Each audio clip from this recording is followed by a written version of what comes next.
pertama kali datang ke ibadah kita di tempat ini. Saya minta angkat tangan saja di tempat yang baru pertama kali beribadah di tempat ini. Silakan angkat tangan di tempat. Saya angkat tangan.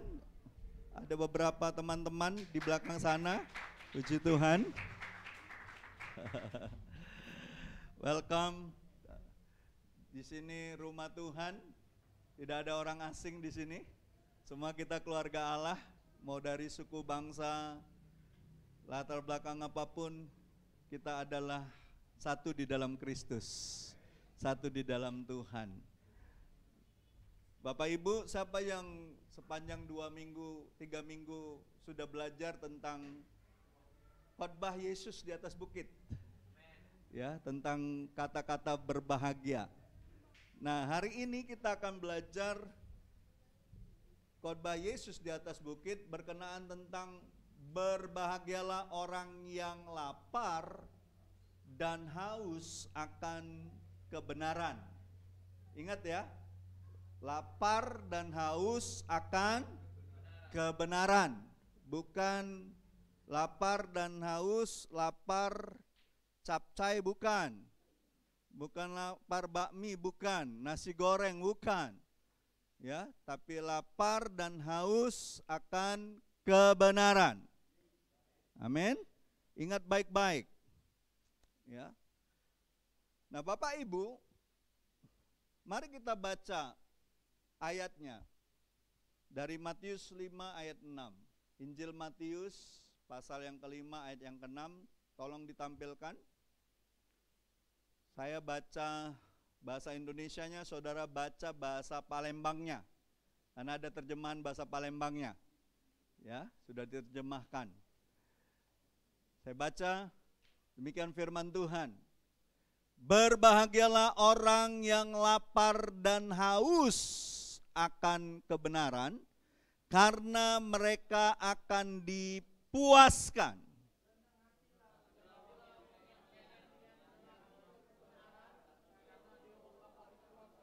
Amin.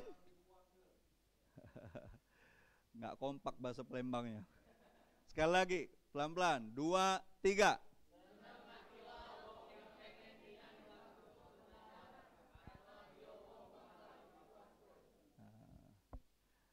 Jadi kalau bahasa Palembangnya lebih spesifik dia. Dikatakan seneng hatilah wong yang pengen nian ngelakukan kebenaran. Ya. Jadi orang yang haus dan lapar akan kebenaran itu adalah orang yang memang sungguh-sungguh ingin melakukan kebenaran firman itu. Bukan hanya senang mendengar, bukan hanya senang mendapatkan janji Tuhan, bukan hanya senang dihiburkan oleh firman Tuhan, tapi dia senang nian untuk melakukan. Karena apa? Ada janji Tuhan ketika orang melakukan kebenaran, orang yang senang melakukan kebenaran, dia akan dipuaskan. Ya. Tapi Bapak Ibu, apa artinya ucapan ini? Sekali lagi, pada umumnya kita menganggap seseorang yang lapar dan haus sebagai orang yang kurang beruntung. Betul tidak?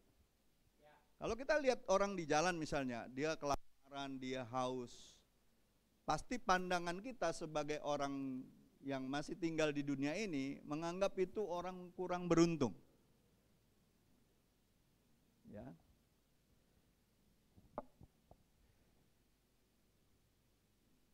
Tetapi Yesus berkata, berbahagialah orang yang lapar dan haus akan kebenaran. Mari kita lihat beberapa pengertian yang terdapat dalam kata-kata Yesus ini. Perhatikan, Yesus mengatakan membandingkan kebenaran dengan makanan dan minuman. Bagaimanapun kita lapar dan haus akan makanan dan minuman, tentunya itu penting bagi kehidupan kita, betul nggak? Saudara, kalau lapar, kalau haus, berarti ada sesuatu yang penting mesti kita lakukan. Betul tidak? Saudara, kalau lapar dan haus, diam-diam baik, nggak ngapa-ngapain gitu.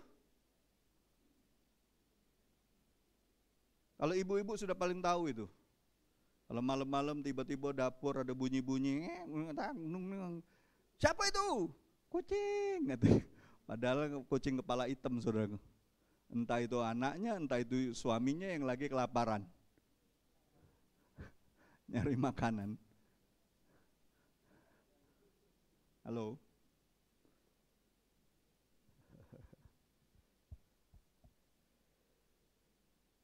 Kita lapar dan haus akan sesuatu yang kita rasakan penting bagi hidup kita. Bukan hanya kita inginkan, melainkan itu sangat penting. Ya.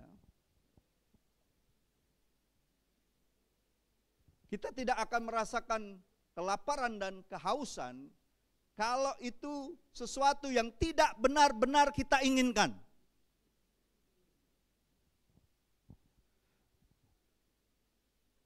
Dan saya kasih tahu, satu hal yang sangat kita inginkan adalah hidup.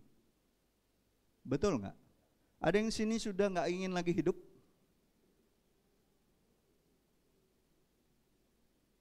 Coba lihat wajah orang-orang sebelahmu. Dia wajahnya masih pengen hidup apa sudah nggak pengen hidup lagi? Kalau dia pengen hidup, dia pasti ingin melakukan hal-hal yang penting dalam hidupnya. Setuju tidak? Ya. Nah, bagaimana mungkin tanpa kehidupan kita tidak mungkin menginginkan hal-hal yang lain? Betul enggak? Jika kita mati, maka semuanya itu selesai, tidak ada lagi, lenyap. Tidak ada yang kita inginkan, betul enggak? Jadi kehidupan itu menjadi dasar yang penting bagi kita untuk kita menginginkan, kita inginkan, kita lapar, kita haus akan makanan dan minuman. Kita kan makan dan minum untuk hidup, bukan hidup untuk makan dan minum. Setuju tidak? Saudara, tujuannya apa kita makan dan minum? Untuk hidup. Bukan untuk hidup untuk makan dan minum. Jangan kebalik.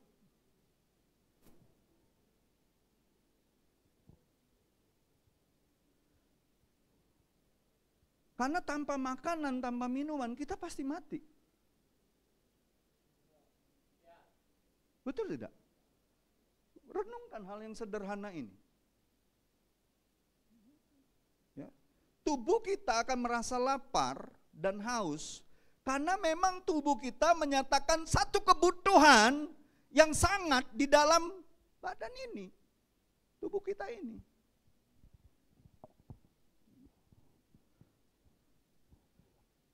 Saya percaya orang yang lapar, orang yang haus, ya, itu terus mencari apapun yang bisa memuaskan rasa lapar dan hausnya. Jika dia berada di tempat yang tandus, yang tidak ada air, maka dia akan berusaha mencari air supaya apa? Supaya apa? Kalau di tempat tandus, dia haus. Dia cari air sekuat mungkin, tujuannya untuk apa? Yang tadi saya jelaskan, untuk hidup.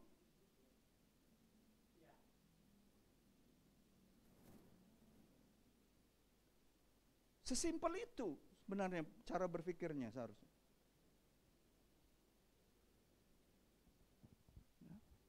Sebab tanpa air, kalau di tempat yang tandus pasti mati kita. Ingat nggak cerita Ismail?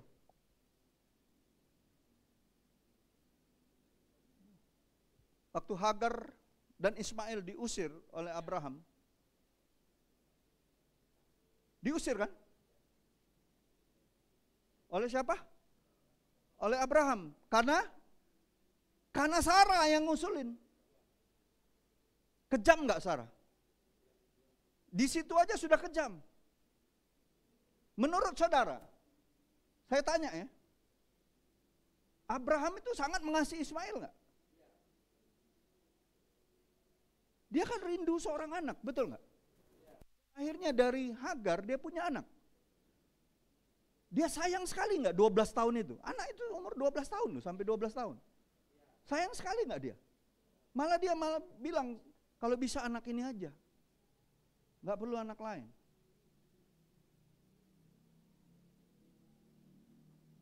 Dia sayang sekali loh sama Ismail. Jangan saudara pikir Ismail nggak disayang sama Abraham.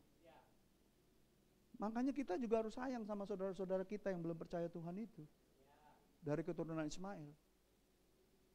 Karena bapak kita satu sebenarnya. Bapak Abraham. Kita dari garisnya Ishak, mereka dari garisnya Ismail. Yang lebih kejam lagi bukan diusir. Diusir masih mending kalau dikasih bekal, dikasih harta, dikasih apa.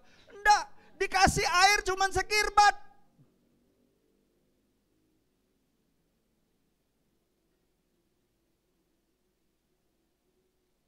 Bayangin orang yang namanya Sarah bisa sekejam itu. Makanya waktu Ismail sudah mau mati, tinggal mau mati tuh mamanya Hagar itu sudah gak tahan dia melihat anaknya bakal mati. Tapi Tuhan tidak pernah membiarkan hal yang dia sudah kerjakan itu gagal di tengah jalan. Amin. Makanya kepada Ismail juga ada janji Tuhan. Akan jadi bapak bagi banyak bangsa.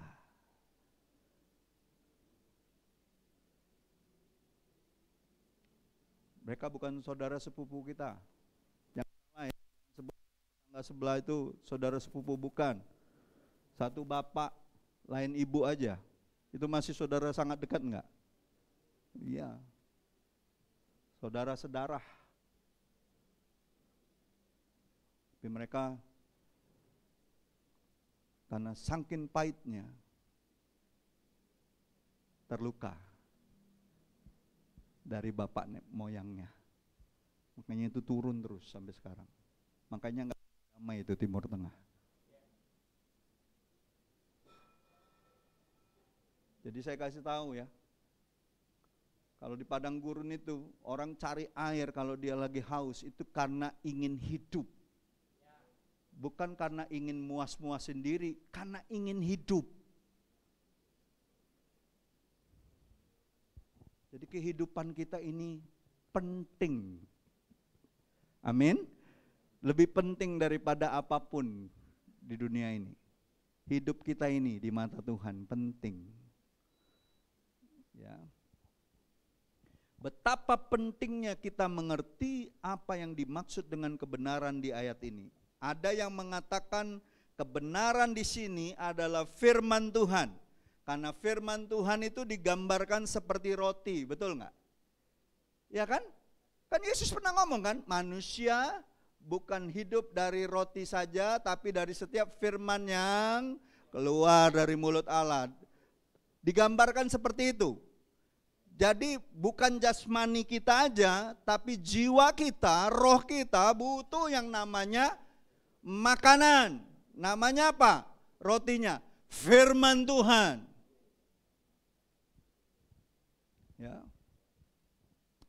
Jadi digambarkan seperti roti. Hal ini sebenarnya enggak salah. Nabi Amos juga pernah mengatakan itu.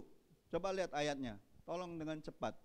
Dikatakan gini, Amos 8 ayat 11, sesungguhnya waktu akan datang, demikianlah firman Tuhan Allah. Aku akan mengirimkan kelaparan ke negeri, bukan kelaparan akan makanan dan bukan kehausan akan air, melainkan akan mendengarkan firman Tuhan.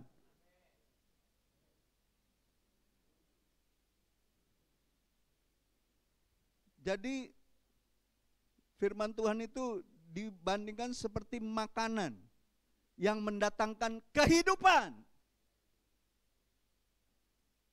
Ingat, kita hidup bukan untuk makan, tapi makan untuk hidup. Kalau hidup untuk makan, lu sebentar aja overweight, ujung-ujungnya mati lo.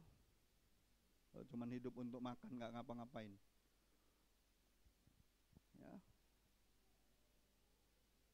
Untuk memahami Matius 5 ayat 6 ini secara akurat, kita harus tahu apa kata kebenaran itu. Kata kebenaran, lanjut. Kebenaran dalam bahasa Yunaninya itu dikaiosune, ya. Kata dasarnya itu dikaiosune, artinya justice, righteousness, kebenaran. Ya. Secara praktis itu artinya sebuah kebenaran ilahi. Ya, sebuah kebenaran ilahi. Selain itu, dikaiosune juga berarti the condition acceptable to God. Artinya kondisi di mana kita berkenan kepada Allah. Integrity itu integritas. Ya. Purity of life, kemurnian hidup. Terus di situ ada correctness of thinking, feeling, and acting. Kebenaran di pikiran, perasaan, dan tindakan. Itulah artinya kebenaran dalam bahasa aslinya. Ya. Nah, kalau bicara soal dunia ini, dunia selalu bicara tentang kepuasan, betul nggak? Inginnya puas seorang hidup, betul nggak? Dan saya kasih tahu, tidak pernah ada kata puas di dunia ini. Nggak akan. Ya. Ada banyak orang, pernah dengar nggak? Pernah dengar nggak orang kalau lagi konflik, lagi bermusuhan, atau lagi marah sama seseorang, akan ngomong gini, aku belum puas kalau belum kubalas. Pernah dengar? Belum puas aku kalau belum kubalas dia. Aku belum puas kalau belum kunikmati semua makanan misalnya. Ataupun tempat-tempat terindah di dunia. Tapi saya ingat waktu Pak Anies bilang, dulu saya pikir tempat-tempat yang indah-indah itu di Indonesia ini, pastor, kayaknya itu indah sekali ya. Ternyata 2-3 hari bosen. Pengen balik. Ternyata hitungan hari sudah biasa, atau orang Palembang tuh lah jadi biasa baik.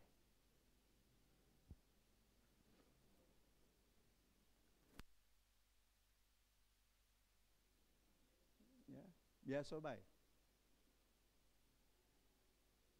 Kalau dulu ada saingannya apa namanya? Kalau film itu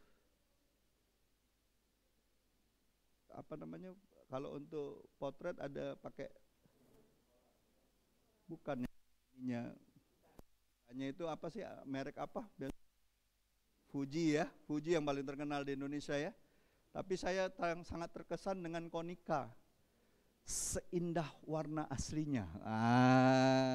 Waktu kita ngelihat di itunya, wih, dari drone bagus banget. Waktu kita datang ke tempatnya, tidak seindah warna aslinya.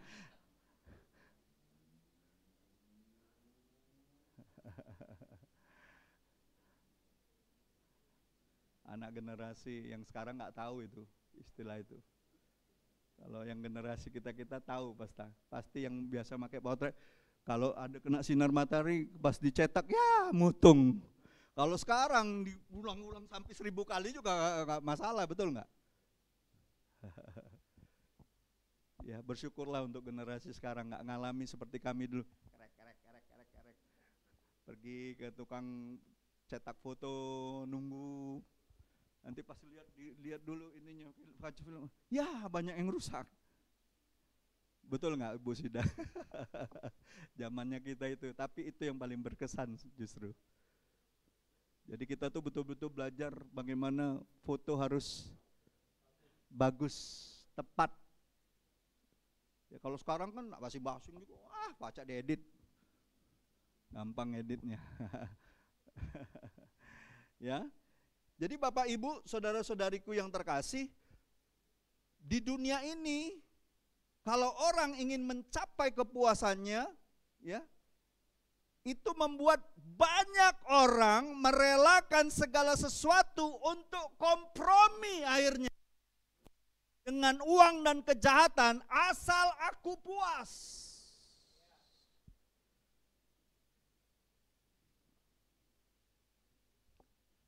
Tetapi pada puncaknya dia merasakan, dia pikir dia puas. Di tengah-tengah kepuasannya ternyata dia masih merasakan kekosongan jiwa.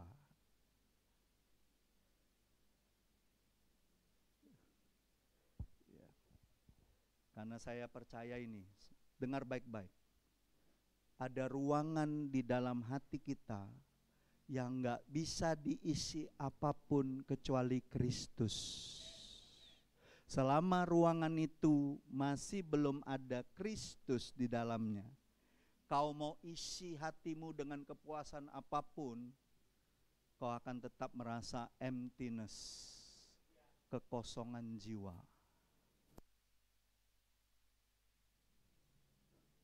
Kosong jiwamu. Berapa banyak orang-orang terkenal, uangnya udah banyak, punya jabatan tinggi. Saudara cek aja di ini, cek aja. Banyak sekali yang mati bunuh diri di akhir hidupnya pada saat dia di puncak-puncak karirnya justru. Karena mengalami kekosongan jiwa. Kan beberapa waktu yang lalu saya pernah sebutkan Whitney Houston, terus Marilyn Monroe, terus ada Presiden Brazil, ada beberapa orang-orang hebat di dunia ini mengakhiri hidupnya karena kekosongan jiwa. Mereka punya jabatan-jabatan tinggi, punya uang banyak, tenar, tapi kosong jiwanya. Menyedihkan.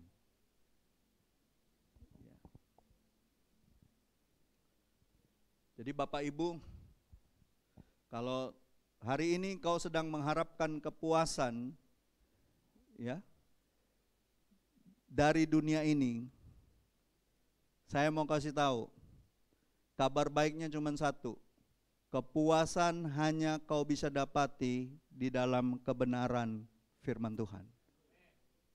Tidak ada yang lain. Langit bumi akan lenyap. Bahkan pelayanan sesukses apapun tidak akan pernah puaskan kita. Cuma firman Tuhan yang bisa memuaskan kita. Ingat baik-baik. Jangan kejar yang sementara, kejar yang kekal. Amin. Kejarlah yang kekal. Ya. Laparlah dan hauslah akan kebenaran. Karena apa? Ada janjinya, kau akan dipuaskan oleh Tuhan. Puas. Orang kalau puas itu marah gak dia? Kecewa gak dia? Enggak. Kalau kita ke restoran, kita makan, kita puas, kita rasa itu enak, kita rasa itu puas, pelayanannya bagus. Ada gak orang marah-marah protes? Gak ada. Yang ada pujian. Yang ada apa? Yang ada kita ingin ketemu dengan orang yang masaknya. Betul nggak? Iya. Tapi kalau kita nggak puas, kita coba cari yang bisa puaskan kita. Ada yang tanya sama saya, kayak gini, dia tanya sama saya, Pastor, kenapa ya Pastor ya?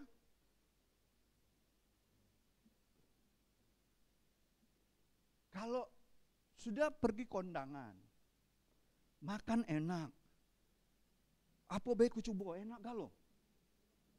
Ya, enak semua. Tapi mulut aku masem, Pastor. Kalau belum ngerokok itu, Pastor, belum puas. Belum lengkap. 4 sehat, 5 sempurna, plus rokok.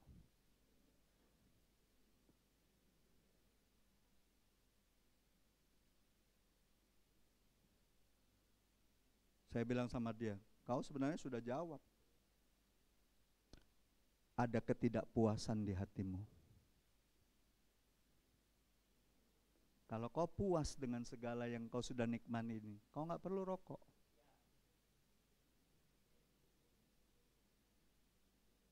Orang yang ngerokok itu ada ketidakpuasan dalam hidupnya.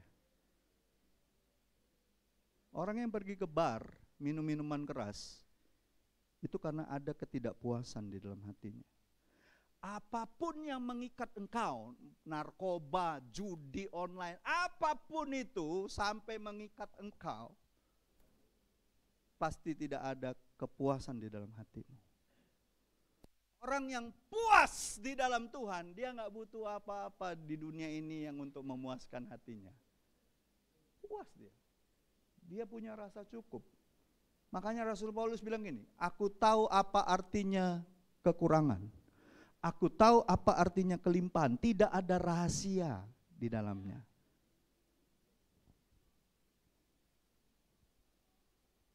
Lihat ya, orang, saya perhatiin ya, kalau anak muda, ganti gonta, ganti pacar, ganti.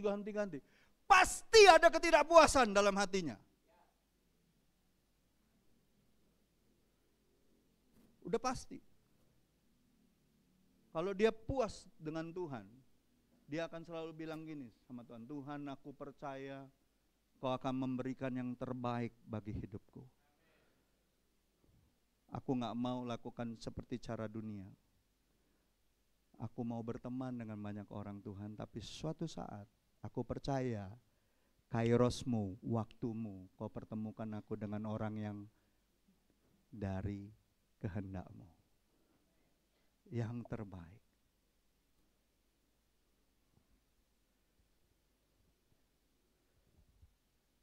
Saya punya teman dulu, ganteng, gagah, anak orang cukup berada, papanya salah satu kepala bagian di Pertamina sana, kuliah di Bandung, dikirim uang berapapun gak pernah puas.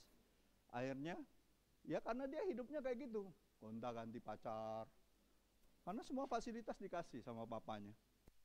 Dikasih tempat kosan yang paling mewah di Bandung sana, gonta ganti pacar, ujung-ujungnya masih gak puas, gak cukup uangnya. Betul gak? Pasti gak cukup. Ujungnya mulai coba-coba pakai narkoba, ujungnya coba-coba ke tempat-tempat hiburan pakai narkoba. Apa yang terjadi? Di sana ketemulah dengan perempuan-perempuan yang tidak baik, tante-tante. Akhirnya jadi gigolo. Karena gak pernah puas. Apakah setelah itu dia puas? Tidak juga. Kami beritakan kabar baik sama dia. Dia tolak. Apa yang terjadi? Kena 4 huruf. Tahu kan 4 huruf? Nggak akan pernah puas. Dunia, tawaran apapun, nggak akan pernah puas. Kau akan haus, dan kau akan haus lagi.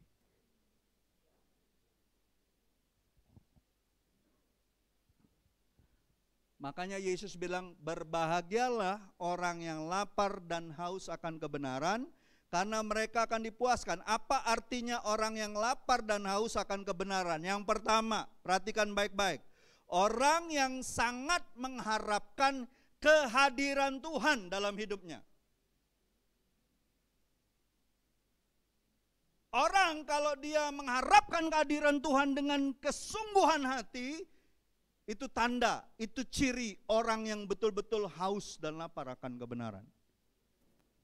Dia rindu dimensi di mana dia mengalami Tuhan. Dia rindu mengalami hadirat Tuhan. Karena cuma hadirat Tuhan, kemuliaan Tuhan yang mampu memuaskan kita. Dan bukan hanya memuaskan kita, apapun yang jadi kebutuhan kita, Tuhan sanggup penuhi.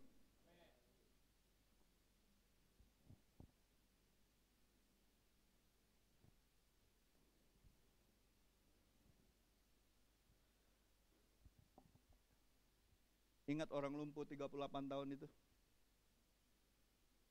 Dia tunggu di mana? Kolam Bethesda. 38 tahun. Dia menunggu kalau air bergoncang, dia lumpuh, nggak ada yang ngangkatin dia. Orang sudah duluan nyebur.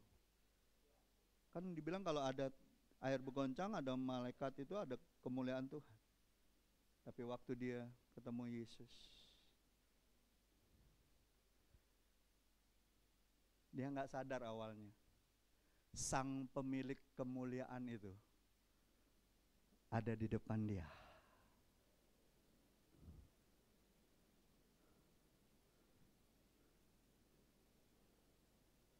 Awalnya kan dia nggak sadar itu. Oh, kata-katanya masih negatif kan? Oh, nggak ada yang angkat aku, nggak ada. Gimana aku bisa ini? Udah 38 tahun. Tuhan bilang, angkat tilammu, jalan. Di mana ada hadirat Tuhan, kemuliaan Tuhan, kau bukan hanya dipuaskan, kalau kau punya hal-hal yang baik, sakit penyakit, kelemahan, Tuhan akan pulihkan.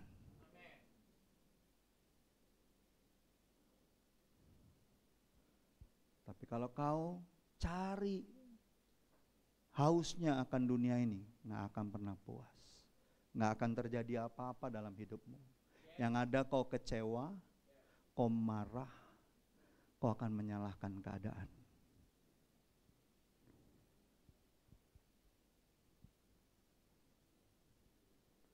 Makanya ada firman, carilah Tuhan supaya kau hidup.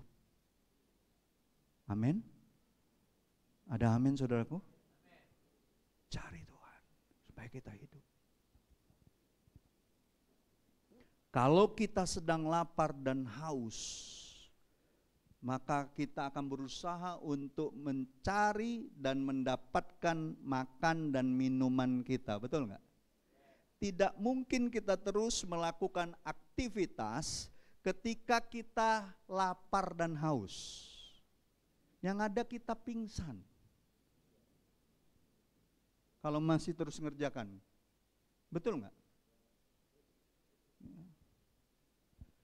Orang yang betul-betul mengharapkan kehadiran Tuhan dalam hidupnya tidak akan meluangkan waktu untuk hal-hal yang lain yang di luar kebenaran. Nggak akan. Ya. Orang yang sangat mengharapkan kehadiran Tuhan nggak akan sia-siakan waktunya untuk hal-hal yang di luar kebenaran itu. Ngapain gitu loh.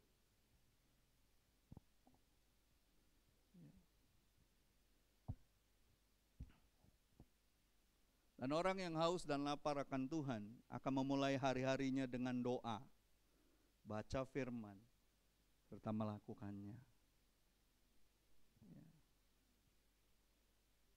Saya yakin orang-orang yang seperti ini, kesenangan dunia tidak akan bisa lagi memenuhi kebutuhan jiwanya. Nggak bisa. Coba ya. Dibilang gini, orang fasik tidak tahan di kumpulan orang benar. Pertanyaannya, orang benar tahan nggak kalau di tempat-tempat yang nggak benar? Nggak akan tahan dia. Karena dia nggak butuhkan itu lagi.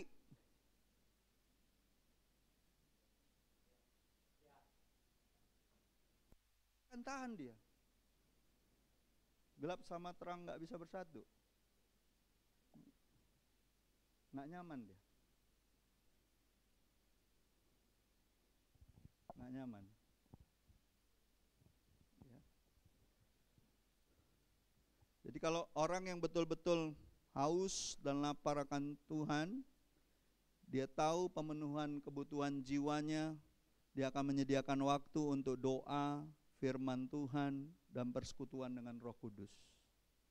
Ketiga hal ini tidak dapat dipisahkan dalam hidup orang itu. Nggak bisa. Nggak perlu disuruh-suruh kalau orang haus, orang lapar. Pasti makan kan? Kalau orang haus lapar, disuruh-suruh nggak makan? Tidak, nyari dewek. Makanya itu yang perlu kita terus harus jaga, rasa haus dan lapar akan kebenaran. Tidak perlu disuruh-suruh, karena itu jadi kebutuhan jiwa dan roh kita.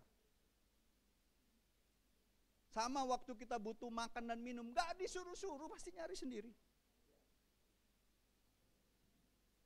Coba kalau anak-anak sudah puas dengan hal yang lain, dia lagi main, puas dia lagi main game, disuruh makan. Coba, saya pernah lihat satu anak lagi main game, yapin, mamanya bilang berhenti dulu nak mainnya. Udah puas kan dari tadi? Berhentilah nak. Akhirnya apa? Pas mamanya mau ambil, marah dia pukul mamanya.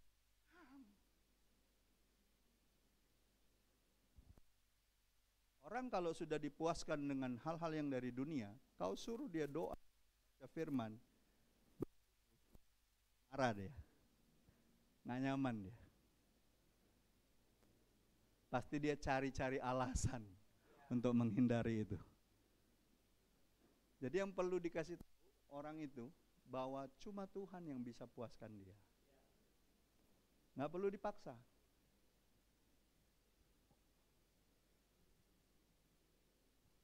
Ya.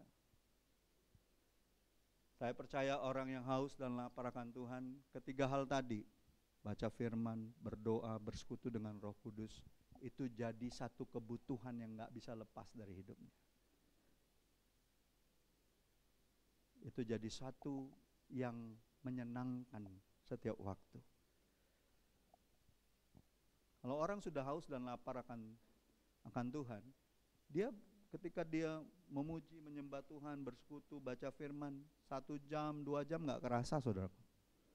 Tapi kalau orang sudah dipuaskan oleh hal-hal dari dunia ini, boro-boro 5 menit, dia akan cepat tinggalkan. Tuhan, nih pokok doa di dinding baca dewek lah. Aku nak gawe, banyak gawe aku.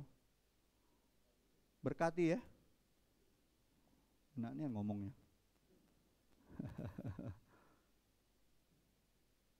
Tapi orang yang haus, lapar, dia akan nikmati. Saya kadang-kadang yang mikir ya, kalau ketemu sama teman-teman dari luar negeri ya, kalau makan tuh pengennya suasananya enak. Makan nikmatin, gitu ya, ambil waktu. Nah kalau orang Indonesia agak susah. Makan nak cepet, buru-buru, banyak, nak lemak, nak murah. Coba kalau orang dari luar, kalau ngajak makan, dia nikmatin suasana, dia nikmatin, ngobrol, makan pelan, dikunyah 32 kali. Lah kalau orang Palembang, up, blup, masuk, up, blup, masuk. Plus tadi, lah kenyang, masih belum puas. Nyari rokok 9 di Samsu. Si tepu katanya. Karena nggak puas. Siapa yang di sini mau dipuaskan sama Tuhan? Saya rindu 2024 kita hari lepas hari dipuaskan Tuhan, sehingga masuk nanti tahun 2025 orang yang puas di dalam Tuhan, dia akan bisa melakukan banyak hal untuk kemuliaan Tuhan. Nggak perlu disuruh. Amin. Nggak perlu disuruh, nggak perlu dipaksa-paksa, nggak perlu didorong-dorong, nggak perlu diintimidasi, nggak perlu. Dia akan ngerjakan sendiri karena dia tahu ada kemuliaan Tuhan di dalamnya. Amin. Itu yang pertama. Yang kedua, orang yang haus dan lapar, orang yang lapar dan haus akan kebenaran adalah orang yang membenci dan menolak segala tawaran yang memisahkannya dari kebenaran. Jadi kalau ada tawaran dunia, ada tawaran-tawaran yang membawa engkau menjauh dari Tuhan, kau akan dengan berani mengatakan tidak. Tapi sayang, banyak orang Kristen tidak punya kekuatan untuk mengatakan tidak itu. Artinya korupsi merajalela di bangsa ini, apakah tidak ada orang Kristen yang terlibat. Banyak. Karena apa? Karena tidak punya kekuatan untuk mengatakan tidak bagi dosa. Apa yang bisa memisahkan kita dari kebenaran? Dari Tuhan? Cuma dua. Yesaya 59 ayat 1 dan 2 dikatakan apa? Mata Tuhan tidak kurang tajam, telinga Tuhan tidak kurang tajam, tangan Tuhan tidak kurang panjang untuk menolong kita. Tetapi apa yang memisahkan kau? Dosa dan kejahatanmu. Itu aja. Kalau ada tawaran untuk melakukan dosa, untuk melakukan kejahatan, karena kau sudah menikmati rasa haus dan lapar akan Tuhan, kau akan punya kekuatan untuk mengatakan tidak.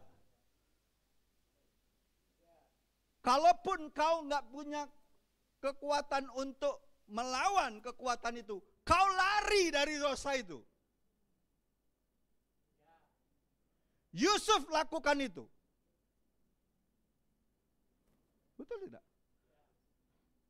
Waktu tante Potifar nari-nari, goda-goda dia anak umur 17 tahun. Siapa yang di sini 17 tahun? Cowok. Ah, ini 17 tahun nih. Digoda sama tante-tante yang lehoi, kata orang Palembang itu. Digoda. Dibilang istri Potifar itu cantik sekali, dewasa, mature. Itu di note-nya saya baca itu. Dan dia wanita yang menggairahkan. Anak umur 17 digoda kayak gitu. Bangso anak Palembang yang enggak tahu sama Tuhan. Hai, kucing diinjak ke iwak mentah.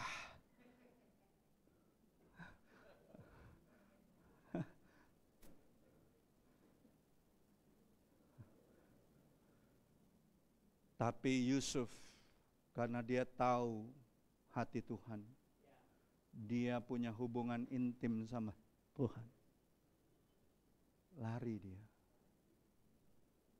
Ingat ya, saya kasih tahu ya, bapak-bapak juga ya, saya kasih tahu ya, kalau ada yang goda-goda, jangan ditengking. Tidak bakal lari betino-betino cah itu. Tengking dalam nama Yesus, pergi kau. Akulah bebini, tidak baca.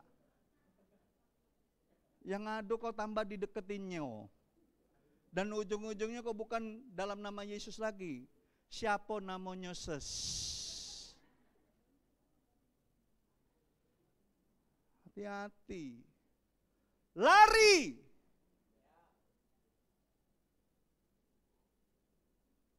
Saya bilang sama anak, kau goda-goda sama di luar sana. Jangan coba-coba kau merasa diri kuat. Lari. Lari dari dosa itu. Karena sekali kau akan diikatnya, kau ditariknya ke dunia orang mati, dikatakan oleh Alkitab. Ke dunia arwah-arwah. Hati-hati. Para pria hati-hati. Jangan coba-coba. Jangan coba-coba. Hati-hati. Setialah dengan istri masa mudamu, bukan istri mudamu. Istri masa mudamu, yaitu istri kita yang kita nikahi yang pertama itu. Yang dari pertama kali kita menikah. Bukan istri muda.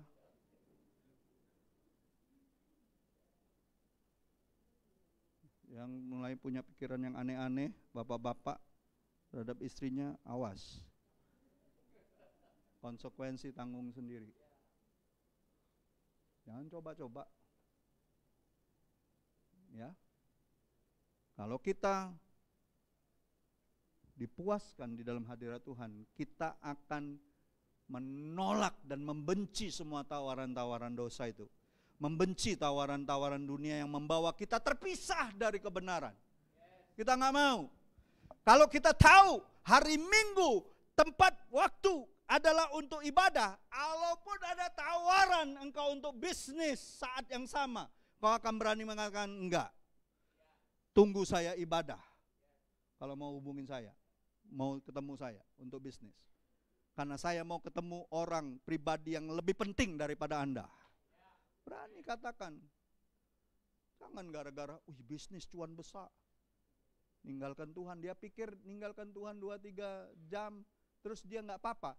Terbiasa nanti kau. Dunia akan tawarin lagi. Akhirnya kau menjauh dari pertemuan-pertemuan ibadahmu seperti yang dibiasakan oleh banyak orang. Hati-hati. Jangan mau. Saya bersyukur dulu saya ingat Pak Aming YI. Awal-awal masih jualan kalau minggu ya. Dulu. Tapi setelah mengerti, hari Minggu dia tutup tokonya waktu itu. Saya cuma bilang, Pak, percayalah, berkat Tuhan itu yang akan memberkati Bapak. Bukan berapa banyak pelanggan Bapak.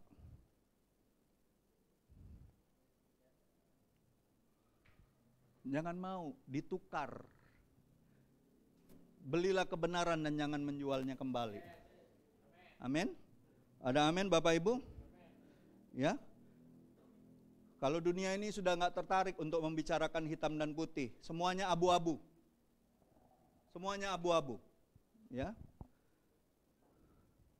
Ingat ya, tempat kekal itu hanya 2 tempatnya. 1 surga, 1 neraka. Tidak ada tempat di tengah-tengahnya abu-abu. Halo? Nggak ada tempat yang namanya mempersatukan surga atau neraka. Jalannya kayak gini kita, 2 tempat gitu.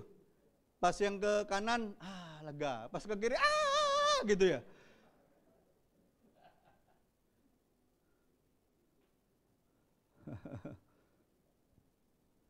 Nggak ada hitam putih. Nggak ada abu-abu dalam kebenaran. Ya.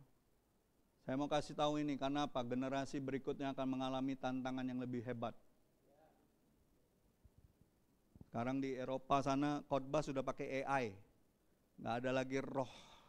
Tuhan itu betul-betul berbicara terhadap person, manusia.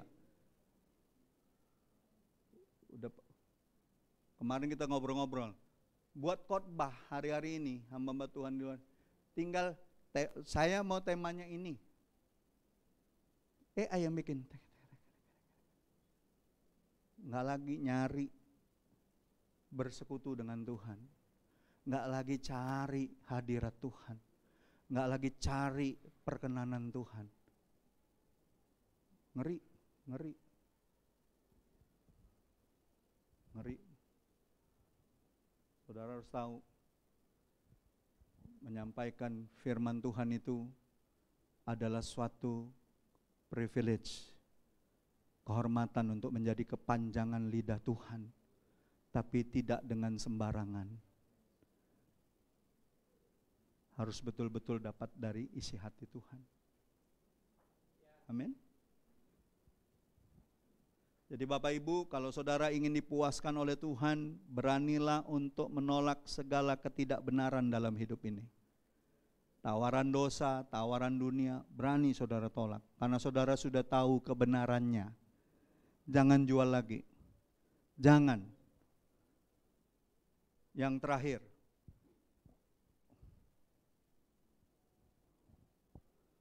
Orang yang haus dan lapar akan kebenaran adalah orang yang siap untuk mengubah kebiasaan yang salah.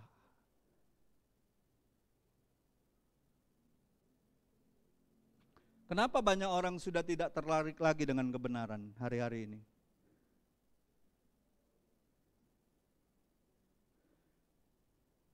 Karena kebenaran itu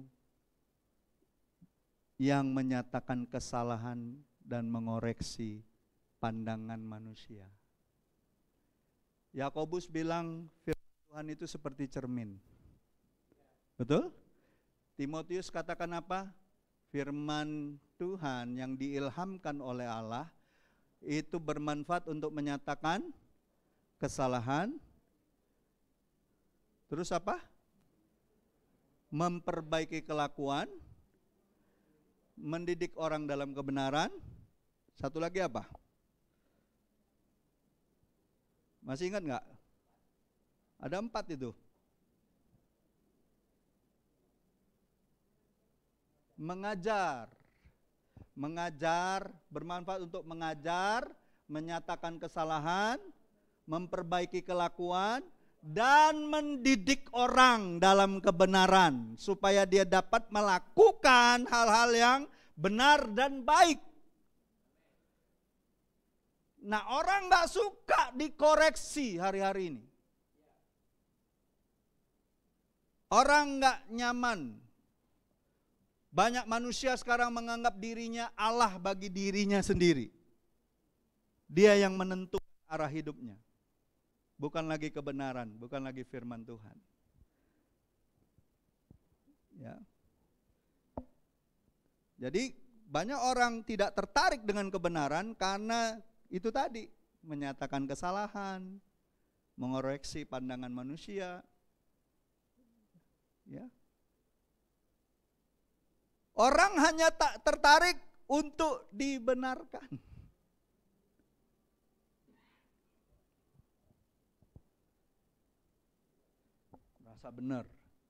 Merasa benar. Makanya Rasul Paulus di kitab Roma bilang gini, setiap manusia punya kebenarannya sendiri dan tidak takluk kepada kebenaran Allah. Hati-hati.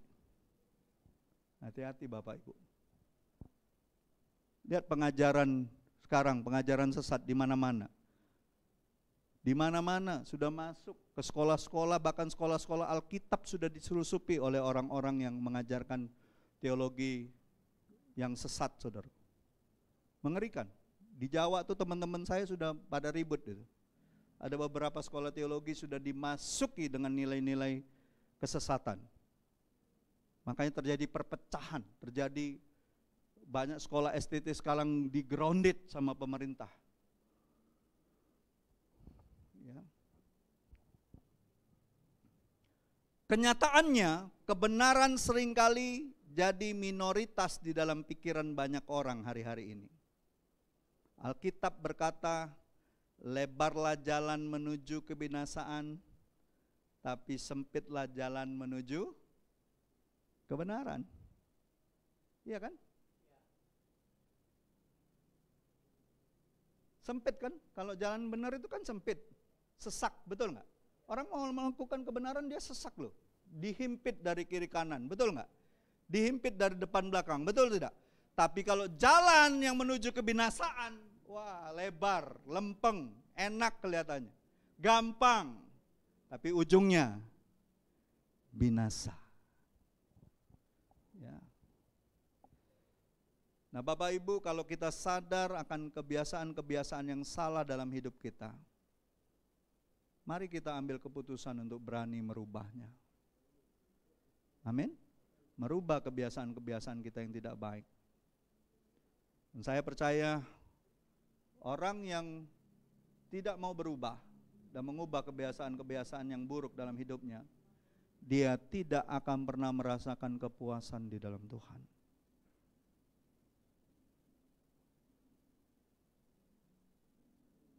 Pertanyaannya, bagaimana dengan kondisi kita hari-hari ini?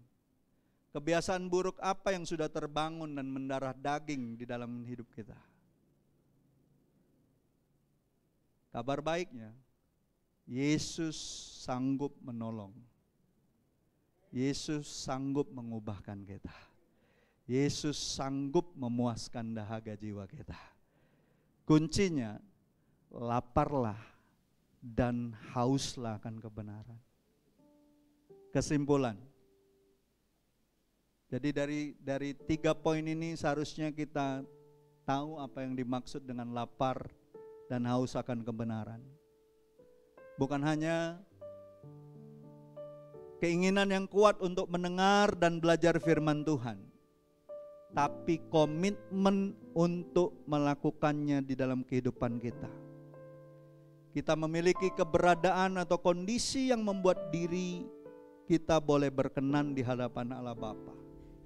Kondisi di mana kita sungguh-sungguh orang yang rindu melakukan kehendak Bapa. Ya. Maka terjemahannya dalam bahasa Indonesia masa kini Saya suka terjemahan ini. Dikatakan berbahagialah orang yang rindu melakukan kehendak Allah. Allah akan memuaskan mereka. Amin.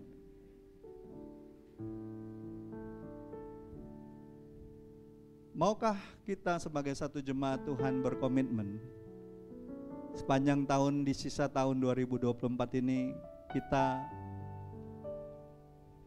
semakin haus dan lapar akan Tuhan, semakin haus dan lapar akan kebenaran. Saudara mau? Amin. Saudara, kita tidak akan pernah puas, kita tidak akan pernah menang dari dunia ini dengan segala tantangannya kalau kita tidak memiliki kepuasan di dalam Kristus. Nggak akan. Cuma Dia yang bisa bawa kita menang. Terima kasih Tuhan. Saya mau mengajak saudara untuk punya rasa haus dan lapar akan Tuhan, tapi bukan dengan cara saudara kayak menyesal dengan keberadaan saudara selama ini mungkin belum punya rasa itu. Saya ingin menggugah saudara untuk memiliki rasa haus dan lapar akan Tuhan dengan bersukacita. Amin. Mau bersukacita sama Tuhan? Amin. Saya undang kita bangkit berdiri.